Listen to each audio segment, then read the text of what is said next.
राधे। प्रिय अभिभावक, दिशा Delphi educational society एवं दिशा डेल्फी पब्लिक स्कूल के सभी सदस्य एवं उनके परिवारजन, आप सभी का बहुत बहुत स्वागत, बहुत बहुत अभिनंदन।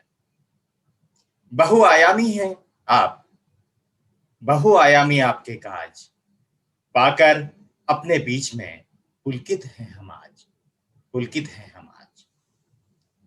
ऑनलाइन योग साधना शिविर के 6वें दिवस पर पूरे हर्षोल्लास के साथ तैयार हैं हम सभी। तैयार हैं? जैसा कि आप सभी जानते हैं, आप सभी को अपना माइक ऑफ रखना है और वीडियो ऑन करना है, ऑन रखना है। हर कार्य का शुभारंभ एक खुश मन से करिए। यकीन रखिए, यकीन मानिए, उस कार्य में फिर आप जरूर सफल होंगे। इसलिए खुद जिए, सबको जीना सिखाएं। अपनी खुशियां चलो बांट आए, अपनी खुशियां चलो बांट आए। अगर सीखना है दिए से तो जलना सीखो, अगर सीखना है सूर्य से तो डूबना नहीं, उठना सीखो। अगर पहुंचना है शिखर पर तो राह पर चलना नहीं, राह का निर्माण करना सीखो, राह का निर्माण करना सीखो।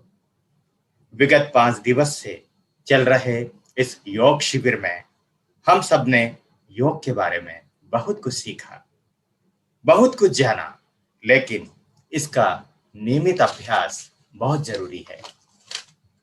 किसी भी लक्ष्य तक पहुंचने के लिए इरादों को मजबूती देनी होती है। कोई व्यक्ति सूरज को छू नहीं सकता, लेकिन उसका विचार जरूर कर सकता है। संकल्प शक्ति होना चाहिए, सोच बड़ी होना चाहिए। सफलता एक ऐसी प्रक्रिया है जिसमें हमें संघर्ष और कठिनाइयों के दौर से गुजरना होता है। बहुत ही सुंदर शब्दों में कहा भी गया है कि सोना पिघलने के बाद ही चमकता है। तो सबसे पहले हम उस सर्वोच्च शक्ति को याद करते हैं जिनके आशीर्वाद से आज हम निश्चित लक्ष्य की ओर चल दिए हैं और जिसके आशीर्वाद से ही हमारा जीवन सफल होने वाला है और हम निश्चित लक्ष्य को प्राप्त करने वाले हैं। आइए सृष्टिकर्ता प्रकाशमान परमात्मा के तेज का हम ध्यान करते हैं। परमात्मा का वह तेज हमारी बुद्धि को सही मार्ग की ओर चलने के लिए प्रेरित करे।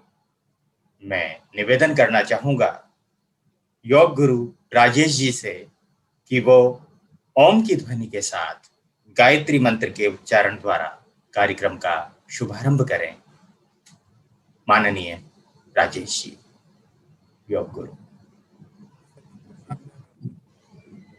गहरे लंबे श्वास, कमर गर्दन एकदम सीधी करें। जब भी बैठें इसी प्रकार कमर गर्दन रीढ़ एकदम सीधी रहे। आनंद पूर्वक श्वास भरें।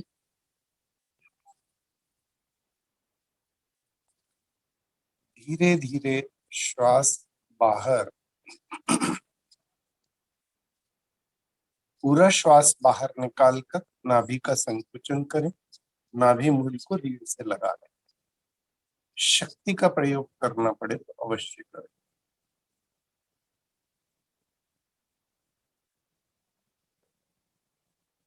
शने शने पेट को ढीला छोड़ें। यह एक आवृत्ति हुई। इसी प्रकार गहरे लंबे श्वास की 2 से 3 आवृत्तियां और दोहराएं।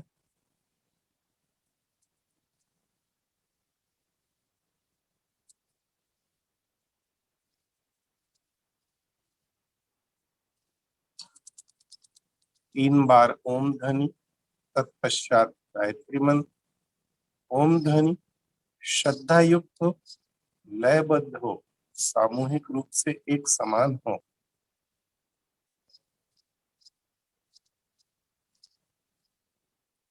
ओम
तत्सवितुर्वरेण्यं भर्गो देवस्य धीमहि धियो यो न प्रचोदयात्। हे प्राण, पवित्रता और आनंद के देने वाले प्रभु, आप सर्वज्ञ और सकल जगत के उत्पादक हैं। हम आपके उस उत्तम पापनाशक व ज्ञान स्वरूप तेज का ध्यान करते हैं जो हमारी बुद्धि में प्रकाशित रहता है। आप सदैव हमारी बुद्धि में प्रकाशित रहें और हमें सत्कर्मों की ओर प्रेरित करें।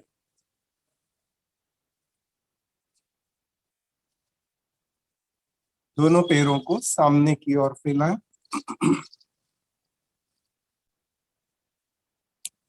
अंगुलियां कसकर आगे,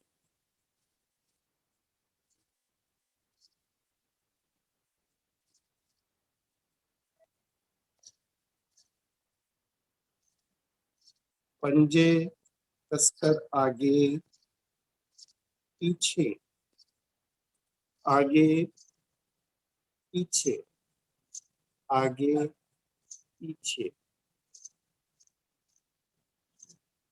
दोनों हथेलियां दाईं जंघा के नीचे लगाएं। पैर को इस प्रकार गति दें जैसे साइकिल के पैडल पर रखा हो।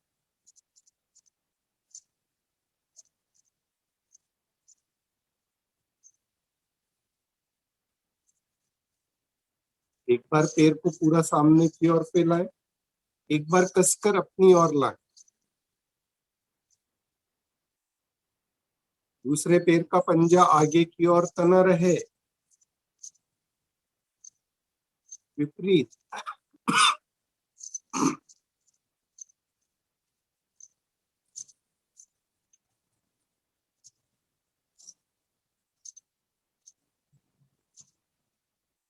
यही अभ्यास बाएं पैर से,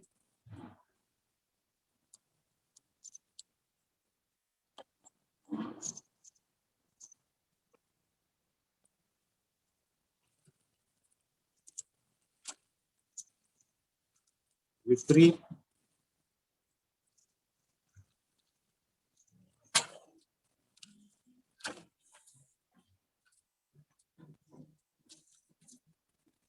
दाएं पैर को मोड़े, दाएं हथेली दाएं घुटने के नीचे, बायां टखना अधिकतम दाएं बाएं।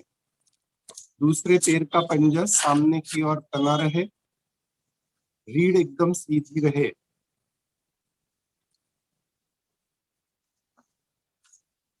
एड़ी, टखना, पिंडली, घुटना, जंघा के जोड़ पर पड़ने वाले प्रभाव को अनुभव करें।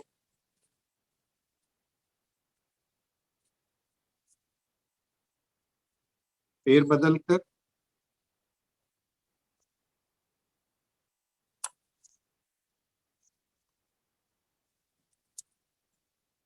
आप सबकी योग के प्रति लगन अभिनंदनीय है, विशेष रूप से नन्हे योगियों की जो बड़ों के साथ इस क्षेत्र में आगे निकलते हुए दिखाई दे रहे हैं, बड़ों को पीछे छोड़ते जा रहे हैं।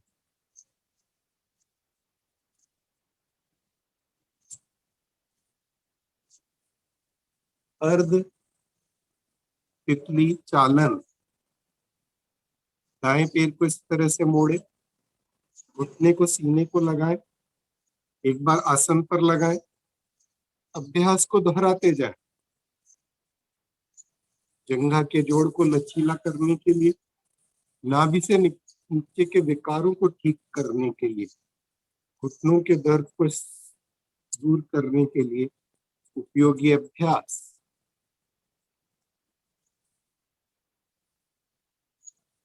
हजारों घुटने इन्हीं क्रियाओं के माध्यम से स्वस्थ हुए हैं। जिन्हें भी दर्द है वे आंतरिक सफाई भली प्रकार से कर श्रद्धा पूर्वक इन क्रियाओं को करें, निश्चित रूप से लाभान्वित होंगे। उनका घुटने का दर्द कुछ ही समय में दूर होगा। तितली चालन। दोनों तलवों को आपस में मिलाएं, दोनों हथेलियों से दोनों पंजों को पकड़ें और धीरे धीरे शरीर को, दोनों घुटनों को तितली के पंखों के समान गति दें। स्क्रीन पर बहुत सारी तितली स्वरूप बाल योगी नजर आ रहे हैं मुझे, बहुत ही मनोयोग से साधना करते हुए।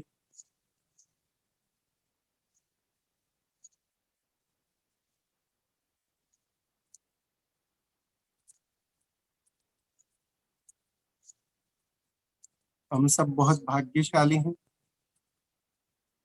इस विपरीत और प्रतिकूल समय में भी दिशा डेल्फी स्कूल के प्रयासों से हम घर बैठे योग साधना से जुड़े हुए हैं।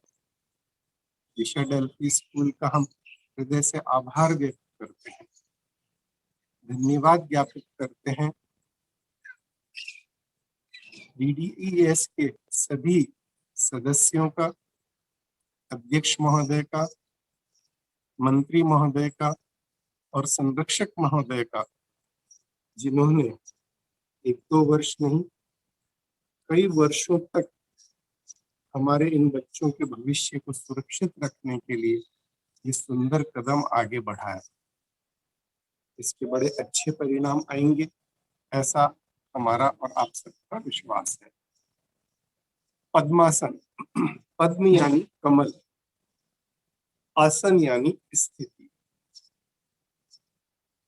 दाईं टांग को मोड़कर जंघा के बाएं हिस्से पर स्थित करें। एड़ी नाभि के बाईं तरफ लगे। फिर बाएं टांग को मोड़कर एड़ी को नाभि के दाईं तरफ स्थित करें। इस तरह सरस्वती नाड़ी प्रभाव में आती है। कमर गर्दन खुद ब खुद सीधी हो जाती है। पद्मासन लगाने वाले साधक संसार में रहकर संसार से आसक्त, उसकी प्रतिकूलताओं से प्रभावित नहीं होते हैं। बचपन से पद्मासन का अभ्यास हमारे जीवन को उत्कृष्ट करता है। जब भी अवसर मिले पद्मासन का अभ्यास अवश्य करें। कुछ देर पद्मासन में अवश्य बैठें। जिन्हें घुटनों का दर्द है उनको पद्मासन प्रारंभिक स्थिति में नहीं लगाना चाहिए। उनको पैरों की सूक्ष्म क्रियाओं के माध्यम से पैरों को स्वस्थ करना चाहिए। घुटने के दर्द या कोई भी तरह का दर्द है तो उसको ठीक करना चाहिए। दोनों हाथों को सामने की ओर लाएं, तीनों जोड़ों को मोड़ें।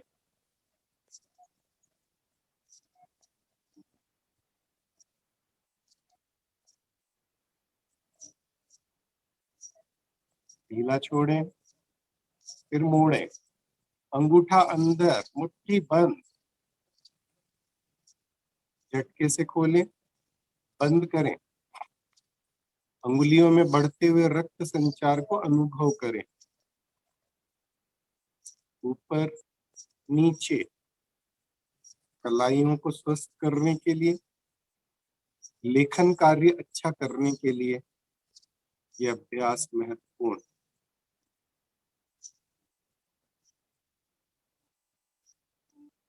मुट्ठी बंद कर गोल घुमाएं, विपरीत।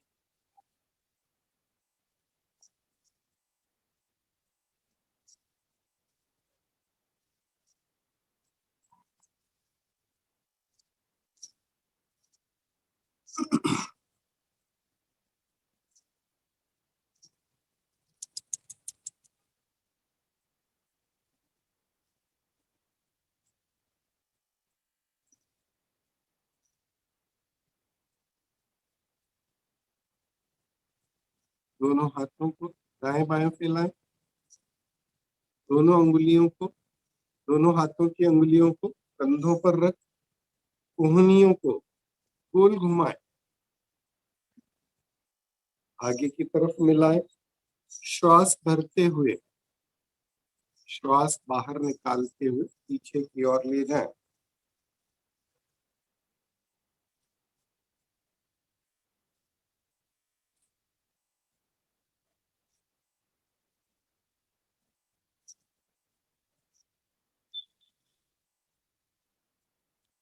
विश्राम। जैसा कि हमने तय किया था, कुछ पुराने आसन और कुछ नए आसनों को जोड़कर हम अपनी साधना को आगे बढ़ाएंगे। इस श्रृंखला में सबसे पहला आसन कमर चक्र आसन। दोनों पैरों में अधिक से अधिक फासला करें। दोनों हथेलियां दाएं बाएं अधिक से अधिक फैलाएं। श्वास बाहर निकालते हुए धड़ को आगे की ओर बाईं ओर घुमाते हुए हथेली को पंजे से आगे निकालने का प्रयास करें। पंजा आगे की ओर तना रहे। बाईं हथेली कमर के पीछे। श्वास भरते हुए मध्य में आए। श्वास बाहर निकालते हुए बाएं हाथ को दाएं पैर के अंगूठे की ओर ले जाएं।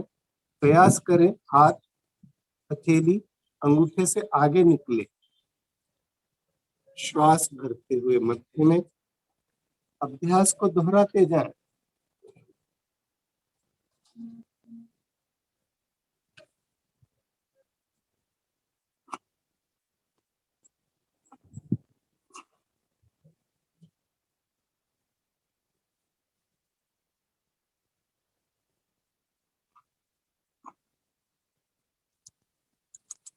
कमर को लचीला बनाने के लिए कमर चक्र आसन एक बहुत ही महत्वपूर्ण आसन।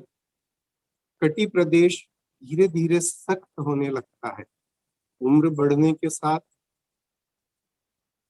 लेकिन कमर चक्रासन के माध्यम से हम कब्ज को दूर कर सकते हैं, कटी प्रदेश को लचीला बना सकते हैं और अपनी ऊर्जा के स्तर को बेहतर कर सकते हैं।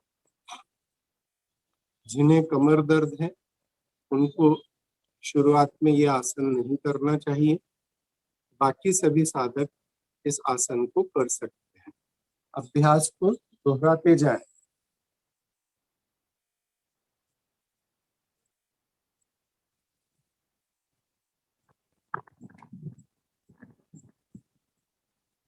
फेफड़ों पर इससे प्रभाव आता है। पाचन तंत्र सुदृढ़ होता है। पाचक ग्रंथियां सक्रिय होती हैं। निश्चित आवृत्तियों के पश्चात विश्राम।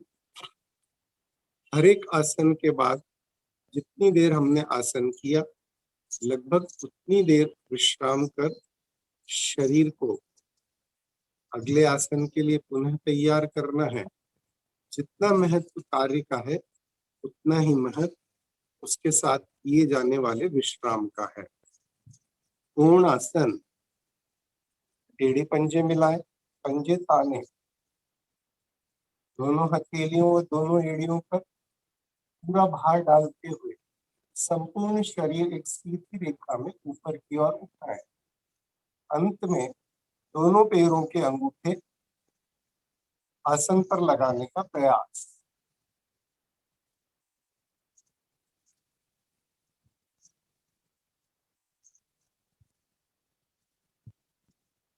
अपने सामर्थ्य के अनुसार धीरे धीरे आसन की स्थिति में रुकने का समय बढ़ाएं। स्थिरम सुखम आसनम।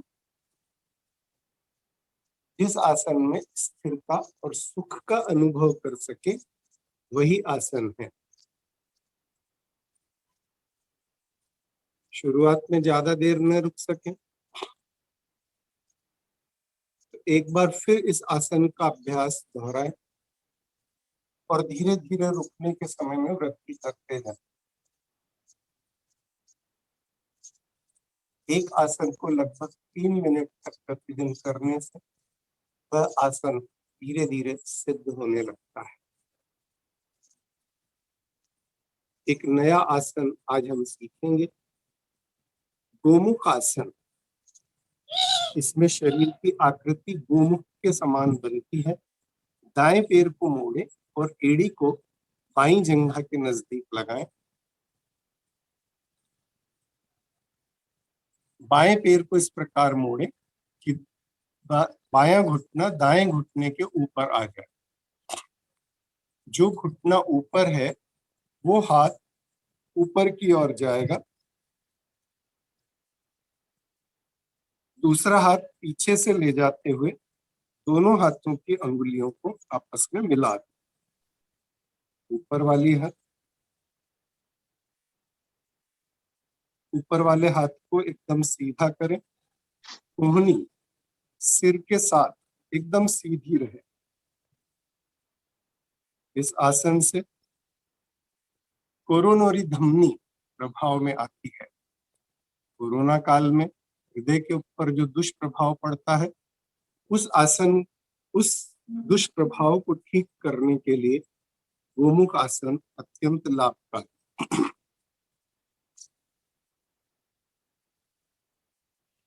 जिन्हें गुर्दे के रोग होते हैं उनके लिए भी ये एक महत्वपूर्ण आसन।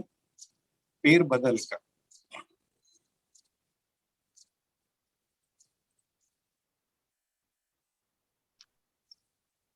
शुरुआत में टांगों में लचीलापन न होने से यह आसन लगाने में कठिनाई आती है, लेकिन ऐसे साधक पहले इस प्रकार बैठने का अभ्यास करें और इस प्रकार बार बार घुटने को सीने से लगाएं।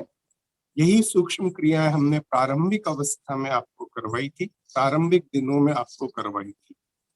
जब ये अभ्यास पक्का होने लगे तो इस प्रकार दोनों हथेलियों को पीछे की ओर ले जाकर अंगुलियों को आपस में लॉक करना और खींचने से फेफड़ों पर बहुत सुंदर प्रभाव आता है। फेफड़ों में वायु ग्रहण करने की क्षमता में वृद्धि होने लगती है। वज्रासन। दोनों हथेलियां दाईं ओर टिकाते हुए वज्रासन की अवस्था में आ जाएं। आप सबसे अपेक्षा है कि भोजन के बाद 15 मिनट आप सभी वज्रासन में जरूर बैठ रहे होंगे। जब आप आसन के अंदर बैठेंगे तभी उसके प्रभाव को अनुभव कर पाएंगे। जिन्हें घुटनों का दर्द है उनको इस स्थिति के अंदर नहीं बैठना है। उन्हें पहले सूक्ष्म क्रियाओं का अभ्यास नियमित रूप से करना है। घुटनों के लिए जो क्रियाएं हमने बताई है उनका अभ्यास करना है। उष्ट्रासन। दोनों अंगूठे रीढ़ के पास आपस में मिला,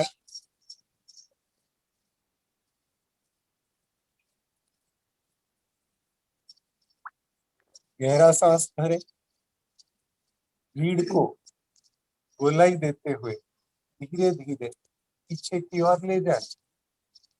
फेफड़ों में होने वाले फैलाव को अनुभव करें।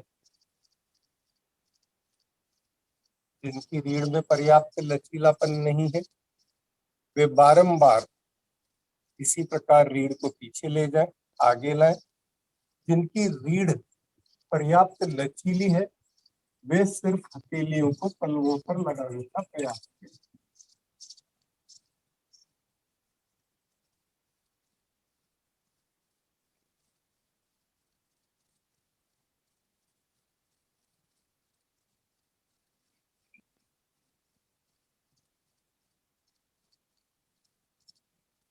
धीरे धीरे वापस। शशक आसन। योग साधना बहुत खूबसूरती से हमारे शरीर को संतुलित करती है। एक आसन हमने पीछे झुकने का किया, तो एक आसन आगे झुकने का। इस क्रम से साधना करने से पूरा शरीर संतुलन की अवस्था में आता है। दोनों हथेलियों को सामने की ओर ले जाएं। श्वास भरते हुए धीरे धीरे ऊपर की ओर ले जाएं। ताने हथेलियों को ऊपर की ओर। रेबिट पोज, खरगोश के समान दोनों भुजाओं को कानों से लगाते हुए धीरे धीरे आगे की ओर लाएं।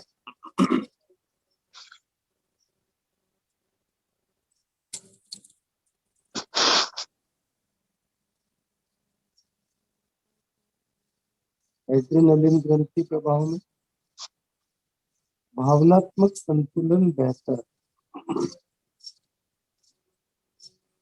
विनम्रता और समर्पण का भाव उदय।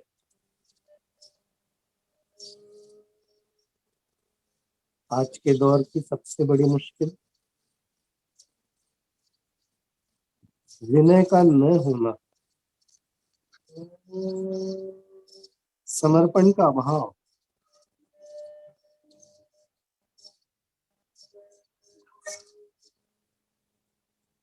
ये दोनों गुण विकसित होने से आपकी स्वीकार्यता बढ़ने लगती है। दोनों भुजाओं को पुनः ऊपर की ओर खींचे। श्वास बाहर निकालते हुए दोनों हाथों को तानते हुए नीचे की ओर लाएं।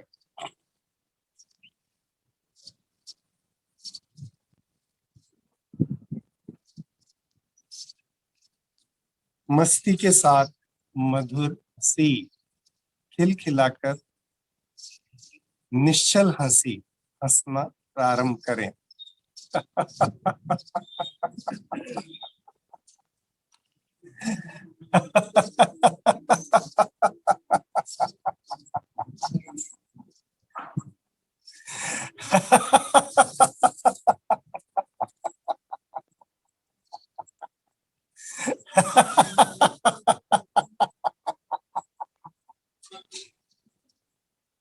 शांत।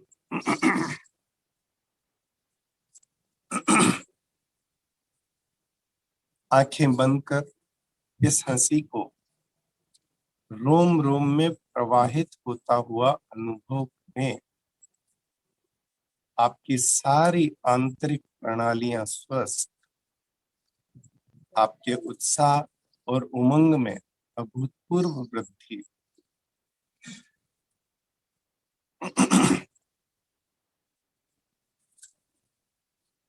गहरे लंबे श्वास प्राणायाम का मूल आधार है ये, और समय की आवश्यकता भी है। कुदरत ने जो ऑक्सीजन दी है उसको बिना किसी सहारे के शरीर में ज्यादा से ज्यादा ग्रहण करने का प्रयास करें। पूरा हिंदुस्तान इस समय ऑक्सीजन की कमी का सामना कर रहा है, लेकिन इन योगिक क्रियाओं के माध्यम से हर एक व्यक्ति अपने ऑक्सीजन के स्तर को बेहतर कर सकता है, अपनी व्यक्तिगत आवश्यकता की पूर्ति कर सकता है।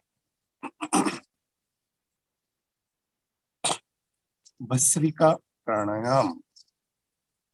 दाएं हाथ को इस प्रकार प्राणायाम मुद्रा में बनाएं। अनामिका से बाएं नासाद्वार को बंद करें। दाईं ओर से शक्ति से श्वास भरना, शक्ति से बाहर निकालना। अपने एयर कंडीशनिंग सिस्टम को याद करें। जब आप दाईं ओर से शक्ति से श्वास भरते हैं, आपकी ऊर्जा का जागरण होता है।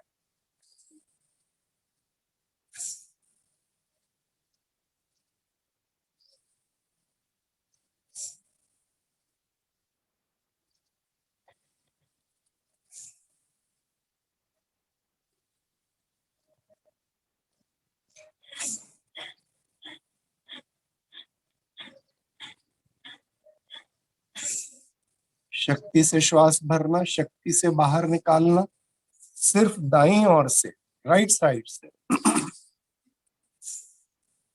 वेग के साथ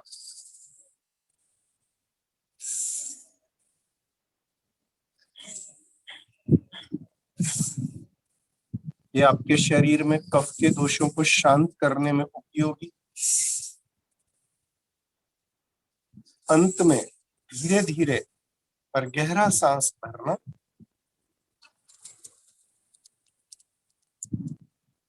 कुछ देर श्वास को भीतर रोकना। हृदय रोगी, अस्थमा के रोगी, रक्तचाप के रोगी श्वास को रोकेंगे नहीं।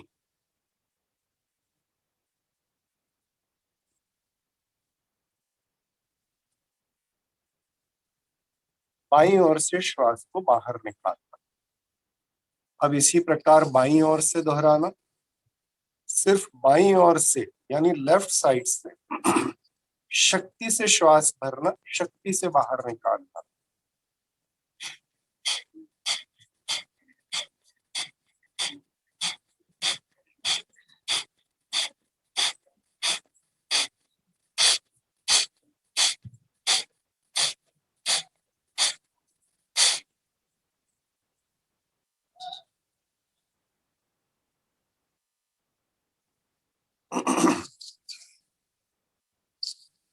निश्चित आवृत्तियों के पश्चात अंत में धीरे धीरे और गहरा सांस भरना, बाईं ओर से ही श्वास भरना। कुछ देर होल्ड करना, अंदर की ओर रोकना,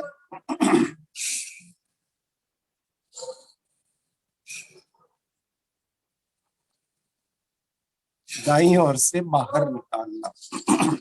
Excel from right side.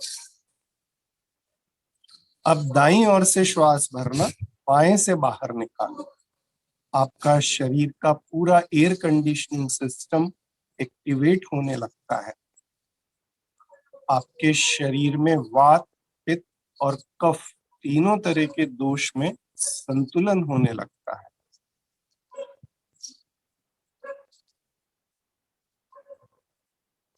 Right to left, left to right.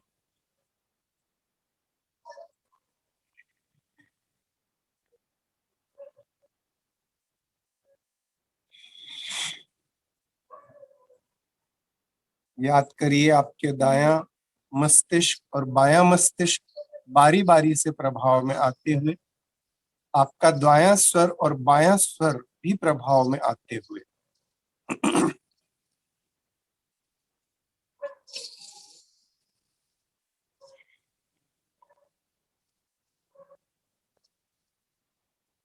जितना गहरा लंबा श्वास ले सके उतना गहरा लंबा श्वास पूरे वेग के साथ लेते जाना, छोड़ते जाना।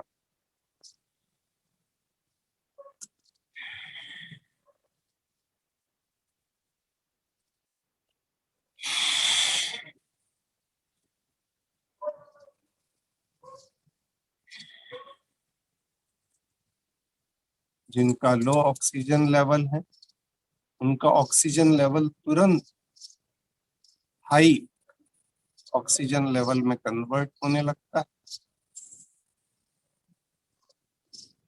उनके फेफड़े सक्रिय होने लगते हैं, उनका एनर्जी लेवल अच्छा होने लगता है। अब दोनों नासा द्वारों से शक्ति से श्वास भरना, शक्ति से बाहर निकालना।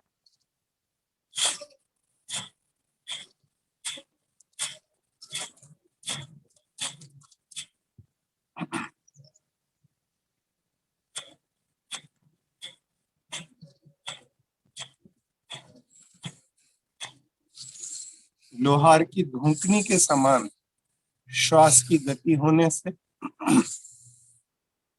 जैसे लोहार सोने की अशुद्धि को जलाकर भस्म कर देता है, उसी प्रकार यह प्राणायाम शरीर में रही हुई सभी अशुद्धियों को जलाकर समाप्त कर देती है और किसी भी तरह के संक्रमण की संभावना को भी समाप्त कर देती है। कोरोना काल में जिनका कफ कुपित हो जाए उनके लिए एक बहुत ही उपयोगी प्राणायाम, प्रतिदिन करने जैसा प्राणायाम। कफ दूर करने के लिए दूध दही का सेवन बंद कर दें, घी तेल जैसी चिकनाई का सेवन कम कर दें। ताजा हरी सब्जियां, ताजा सलाद, अंकुरित फल, इन चीजों को अपने भोजन में पर्याप्त स्थान दें, इनका पर्याप्त मात्रा में सेवन करें। निश्चित आवृत्तियों के पश्चात कुछ देर शांत अवस्था को ग्रहण करें और जो प्राणायाम आपने किया उसके प्रभाव को अनुभव करें। हर एक प्राणायाम अपने आप में बेजोड़ है।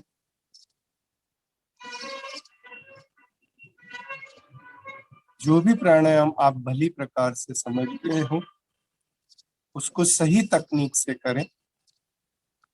जब श्वास भरे तो गहरा भरे, श्वास बाहर निकाले तो पूरा श्वास बाहर निकाले। कुछ ही दिनों में आप फर्क को अनुभव करने लगेंगे, अपने ऊर्जा स्तर को बेहतर अनुभव करने लगेंगे। ध्यान,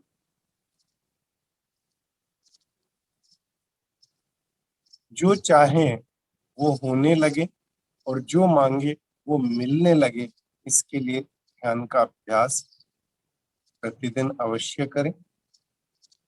तय समय पर करें, तय आसन पर बैठकर करें, जल्दी सफलता की बेचैनी को दूर करके करें।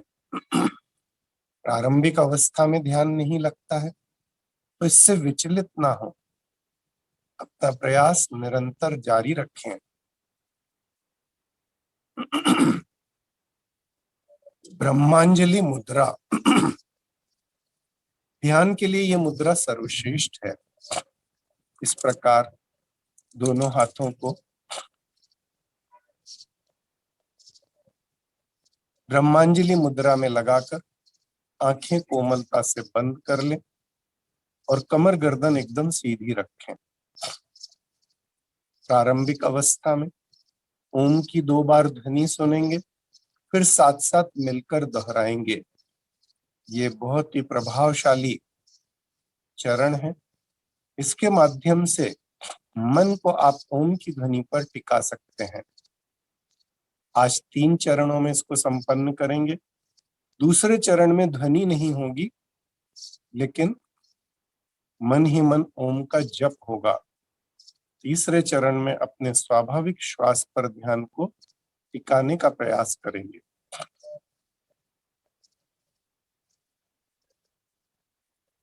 ओम ओम ओम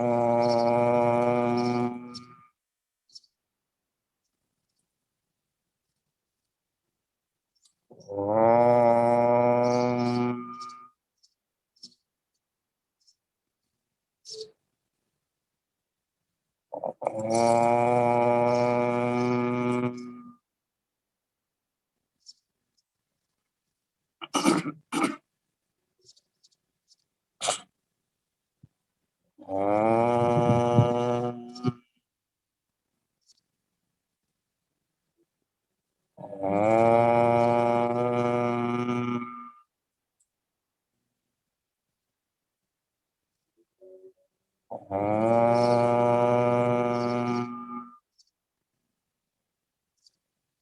शांत अजपा जप, मन ही मन ओम का यह जप निरंतर जारी रहे।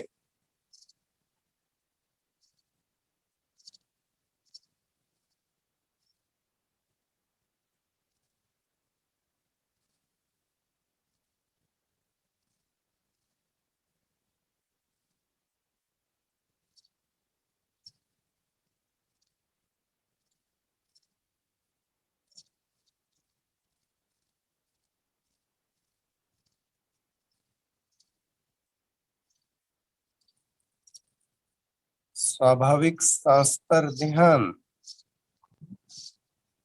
साक्षी भाव से, दृष्टा भाव से अपने श्वास को देखते जाएं।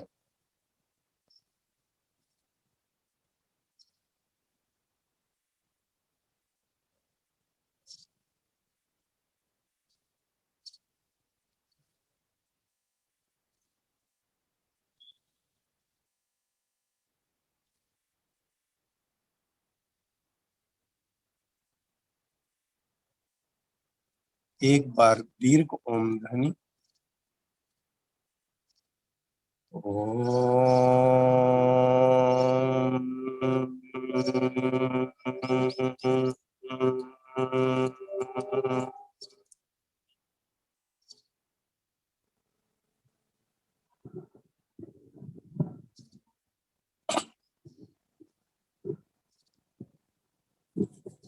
दोनों हथेलियों को आपस में स्पर्श करें। दिव्य ऊर्जा चेहरे पर, संपूर्ण शरीर पर धारण करें। प्रश्नोत्तर।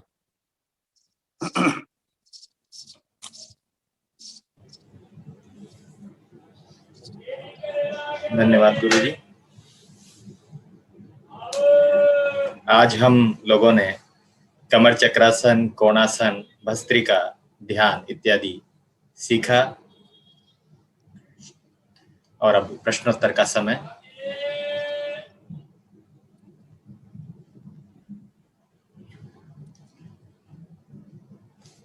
फैट के बारे में काफी लोगों के क्वेश्चंस आए हैं कि फैट को कैसे कम किया जाए। देखिए, फैट को कम करने के लिए मैंने निवेदन किया था कि चिकनाई वाली चीजें, फैट बढ़ाने वाली चीजों का सेवन कम किया जाए, उनको रिप्लेस किया जाए ताजा सलाद से, ताजा फलों से, और शारीरिक श्रम खूब किया जाए। आजकल हमने शारीरिक श्रम खुद भी करना बंद कर दिया है और जो शारीरिक श्रम करते हैं उनका सम्मान करना भी कम कर दिया। घर में माँ बहुत श्रम करके भोजन बनाती है। अगर आप वास्तव में फैट कम करना चाहते हैं तो अपनी माँ को सहयोग करना प्रारंभ कर दें। घर की साफ सफाई, स्वच्छता का काम ऐसा है जिसके अंदर भी फैट बहुत तेजी से कम किया जा सकता है। लेकिन हम आजकल ऐसे श्रम वाले कार्यों को ये मान करके चलते हैं कि ये करना तो हमारा काम नहीं है, जबकि बच्चे से लेकर बड़े तक घर की स्वच्छता पर विशेष ध्यान केंद्रित करके अपनी फैट को कम कर सकते हैं। नेक्स्ट। प्रॉपर ब्लड सर्कुलेशन के लिए क्या योगासन से ठीक कर सकते हैं? पूरा योग साधना आपकी शरीर के रक्त संचार को ठीक करने के लिए है। जब आप किसी हिस्से को मोड़ते हैं तो वास्तव में आप एक अतिरिक्त दबाव उस हिस्से पर डाल रहे होते हैं, उस हिस्से की ग्रंथियों को दबा रहे होते हैं, वहां अंगों पर दबाव दे रहे होते हैं, और जब आप वापसी करते हैं तो उन हिस्सों के अंदर ब्लड का सर्कुलेशन अच्छा कर रहे होते हैं। जब आप वज्रासन में बैठते हैं तो आप अपनी पिंडलियों में स्थित काफ मसल्स को प्रेशराइज कर रहे होते हैं, जो रक्त को हृदय की ओर, फेफड़ों की ओर शुद्ध होने के लिए ज्यादा तेज गति से भेज सके। जब आप भस्त्रिका प्राणायाम कर रहे थे तब भी आप श्वास को गति से ले रहे थे, गति से फेंक रहे थे। इस पूरी प्रक्रिया के अंदर आपके पूरे शरीर में रक्त का संचार जबरदस्त रूप से बढ़ रहा था। तो पूरी योग साधना आपके रक्त संचार, आपके पाचन तंत्र, आपके स्नायु तंत्र, आपके मांसपेशीय तंत्र, आपके एंडोक्राइन ग्लैंड सिस्टम, इन सब सिस्टम्स को बेहतर करने के लिए है। नेक्स्ट। एक और बहुत ही अच्छा क्वेश्चन आया है कि यदि पैरों में कीलें होती हैं तो उसे हम कैसे निकालें? देखिए, हमारे यहाँ एक बहुत सुंदर पद्धति थी। कवेलू को हम अपनी डेड सेल्स के ऊपर रगड़ करके उनको साफ करते थे, आजकल वो प्रक्रिया हमने बंद कर दी है। स्नान करने से पहले अपने तलवों को रगड़ करके साफ करें। किसी हार्ड स्टोन या कवेलू जैसा हमारे यहाँ उपलब्ध होता है हर जगह, उससे लेकर के सफाई भली प्रकार से करें। जब डेड सेल्स को आप बराबर उतार देंगे तो फिर ये कीलें और ये जो कुछ भी आपको तकलीफ देने वाली बीमारियां पड़ जाती, इनसे आप मुक्त हो सकेंगे। कुछ देर शाम के समय 10 से 15 मिनट गर्म पानी के अंदर पैरों को रखकर नमक डाल करके पैरों की सिकाई करें। इससे भी डेड सेल्स को हटाने में मदद मिलती है। और इससे भी अगर आप पैरों के तलवों को रगड़कर साफ करेंगे तो आपके चेहरे पर चमक आएगी। ऐसा आप करके अनुभव कर सकते हैं। नेक्स्ट, अस्थमा रोगियों के लिए कौन से आसन और प्राणायाम उपयुक्त हैं? अस्थमा रोगियों के लिए पूरी योग साधना महत्वपूर्ण है। कोई भी तरह का रोग है आपके शरीर में, वो इस बात का इंडिकेशन है कि अंदर कुछ टॉक्सिन्स भरे पड़े हैं। और जैसे ही आप योग साधना के माध्यम से उन टॉक्सिन्स को बाहर निकालेंगे, अस्थमा का मतलब है दूषित कफ अंदर भरा हुआ है। अब उसको किस किस विधि से आप बाहर निकाल सकते हैं? आप अपने भोजन में सुधार करके उसको बाहर निकाल सकते हैं। उसके लिए आपको गर्म पानी का सेवन करना होगा। आप प्राणायाम के माध्यम से दूषित कफ को बाहर निकाल सकते हैं। आप ध्यान साधना के माध्यम से भी अपने मन को शांत कर सकते हैं। बीमारी के बारे में एक सकारात्मक चिंतन आता है ध्यान करने से कि परमात्मा ने ये रोग मुझे क्यों दिया, उसका कोई विशेष उद्देश्य है ये रोग देने के पीछे, और ये रोग दिया है तो इस रोग को ठीक करके मैं दूसरों को ठीक करने के काम में जुट जाऊं। ये सकारात्मक तरीके से अगर आप सोचेंगे, जो कि सिर्फ ध्यान के द्वारा संभव हो पाता है, तो भी आप अस्थमा से बहुत जल्दी मुक्त हो पाएंगे। जी, माइग्रेन पेशेंट के लिए किस तरह के योग लाभदायक सिद्ध होंगे? माइग्रेन पेशेंट वस्तुतः कंफर्ट जोन में बैठ करके बहुत देर तक अनावश्यक बातों पर सोचना, विचार करना, गहरी गहरी सोच लगाना। आपने एक बार सोच लिया कि मुझे योग साधना करनी है, अब अगर आप बैठे बैठे सोचते रहेंगे तो माइग्रेन होने वाला है। आप अनावश्यक बातें ज्यादा सोचेंगे, आवश्यक बातें कम सोचेंगे। आवश्यक बातें सोचने के लिए तो बहुत कम समय चाहिए, डायरी में उसे नोट कर लें और फिर उसे इम्प्लीमेंट करने में कंफर्ट जोन से बाहर निकल के एक्शन जोन में जाने की जरूरत है। जैसे ही आप एक्शन लेना शुरू करते हैं, चीजें अपने आप ठीक होने लगती हैं। तो कंफर्ट जोन को आपको छोड़ना होगा। अस्थमा के बारे में बहुत विस्तार से हमने अस्थमा दिवस के दिन भी बताया था, और आज भी निवेदन कर रहा हूं, सारे प्राणायाम आपके लिए उपयोगी हैं। और ये गर्मी के समय में नियमित योग साधना आप करिए, तो इस बार की सर्दी आपके लिए कुछ अलग आनंद, कुछ अलग खुशखबरी लेकर के आएगी। एक बहुत ही महत्वपूर्ण प्रश्न है गुरुजी, लोगों को अच्छी नींद नहीं आती, तो हाँ, अच्छी नींद किस तरह से आए, इसके लिए हमें क्या अच्छी करना नींद होगा? लेने के लिए भी तैयारी करनी होती है। बहुत कम लोग इस बात को जानते हैं। सोने से 15 मिनट पहले का समय बहुत महत्वपूर्ण है।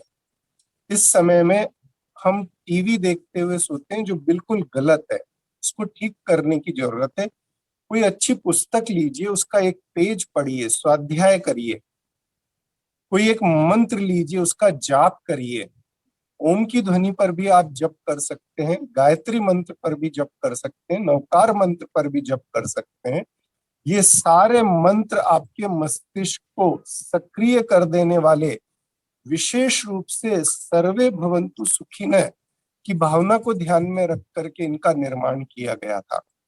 हर एक मंत्र अपने आप में बेजोड़ है, लेकिन उस मंत्र का अर्थ भी समझें कि वो मंत्र कहना क्या चाह रहा है। जब आप उसका अर्थ समझेंगे, जैसे गायत्री मंत्र का हम आपको अर्थ खोल करके समझाते हैं, फिर आप गायत्री मंत्र के प्रति ज्यादा खुले हो जाते हैं। इसमें न किसी जाति की बात की गई है, न किसी संप्रदाय की बात की गई है, इसमें सबके मंगल की और हमें सत्कर्मों की ओर प्रेरित करने की बात की गई है। तो इस तरह समझ करके आप करें। पैरों के तलवों को अच्छे से साफ करके उस पर सरसों का तेल या देशी घी की हल्की या नारियल के तेल की मालिश करें और एक दूसरे को, परमात्मा को धन्यवाद देते हुए, हम धन्यवाद ही नहीं देते अच्छे कामों के लिए, परिवारजनों को धन्यवाद दें, कृतज्ञ हों कि ईश्वर आपने इस काल में भी हमें इतने सुंदर तरीके से आज हमारा दिन पूर्ण हुआ, इसके लिए हम आपको धन्यवाद ज्ञापित करते हैं। अपने माता पिता को धन्यवाद दें, उनके प्रति अहोभाव विकसित करें, इस बात को जाहिर करें कि आज आपने कितना बढ़िया भोजन बनाया, कितनी अच्छी तरीके से आज आपने हमारी अन्न की आवश्यकताओं को पूरा किया, इसके लिए हम आपको धन्यवाद ज्ञापित करते हैं। परिवारों में वातावरण सुंदर हो जाएगा। और फिर जैसे आज ओम की चैंटिंग करी थी, ऐसे चैंटिंग कर सकते हैं, अपनी श्वास पर ध्यान केंद्रित कर सकते हैं और फिर मन को एकदम शांत करके आप सोने जा सकते हैं। जब इस तरह से आप शांत भाव से सोने जाएंगे तो निश्चित रूप से आपको गहरी नींद आएगी और आपका सबकॉन्शियस माइंड भी विश्राम ले सकेगा। ये बहुत महत्वपूर्ण बात है। सोने से पहले की जो हमारी क्रियाएं हैं वे ही हमारी नींद को और नींद की गुणवत्ता को तय करती हैं। इसलिए सोने से पहले सिर्फ और सिर्फ भगवत चिंतन, भगवान का नाम, भगवान का जाप और मन को एकदम शांत करके फिर विश्राम करने जाएं। प्रोस्टेट प्रॉब्लम, जी, ये प्रोस्टेट ग्रंथि के अंदर जब रुकावट आती है तब ये प्रॉब्लम शुरुआत होती है। आज जो गोमुख आसन हमने करवाया था वो इस आसन में बहुत लाभकारी है। गर्म और ठंडे पानी का सेक और जो आसन करने के अंदर आपको आनंद की अनुभूति होती है वो आसन की मात्रा बढ़ाते चलें। इसके लिए मैं व्यक्तिगत रूप से जिन्हें भी समस्या है उनको सायकाल 7:30 से 8:30 के समय में व्यक्तिगत ऑनलाइन परामर्श देने के लिए तैयार हूं। आप व्यक्तिगत रूप से बात करिए, क्योंकि प्रोस्टेट ग्लैंड की तकलीफ और उस तकलीफ से निदान, इसका एक प्रोटोकॉल है।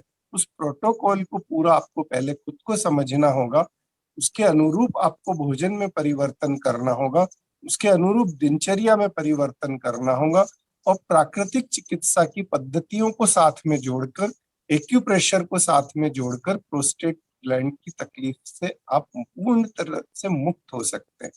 जैसा मैंने निवेदन किया, हर एक रोग किसी न किसी हिस्से में अशुद्धि का सूचक है। योग साधना आपकी शुद्धि के स्तर को बढ़ाता है और जैसे जैसे शुद्धि बढ़ती जाएगी रोग का प्रकोप कम होता जाएगा। बहुत अच्छा आपने बताया। वेद माता गायत्री सभी का कल्याण करे। और एक सुंदर बात आपने बताई कि माता और पिता का सम्मान हमेशा करें, वो साक्षात ईश्वर के रूप में आपके पास हैं, सुंदर कृति हैं। आपका गुरुजी बहुत बहुत धन्यवाद। योग गुरु राजेश जी आपका बहुत बहुत धन्यवाद। साथ ही हमसे जुड़े अभिभावक, दिशा डेल्फी एजुकेशनल सोसाइटी एवं दिशा डेल्फी पब्लिक स्कूल के सभी सदस्य एवं उनके परिवारजन, आप सभी का भी बहुत बहुत धन्यवाद, आभार। हर पल मुस्कुराओ, बड़ी खास है जिंदगी, क्या सुख क्या दुख, बड़ी आस है जिंदगी। ना शिकायत करो, न कभी उदास हो, जिंदा दिल से जीने का एहसास है जिंदगी, जिंदा दिल से जीने का एहसास है जिंदगी। हंसते रहिए, मुस्कुराते रहिए। कल फिर मिलेंगे 7:15 बजे। धन्यवाद।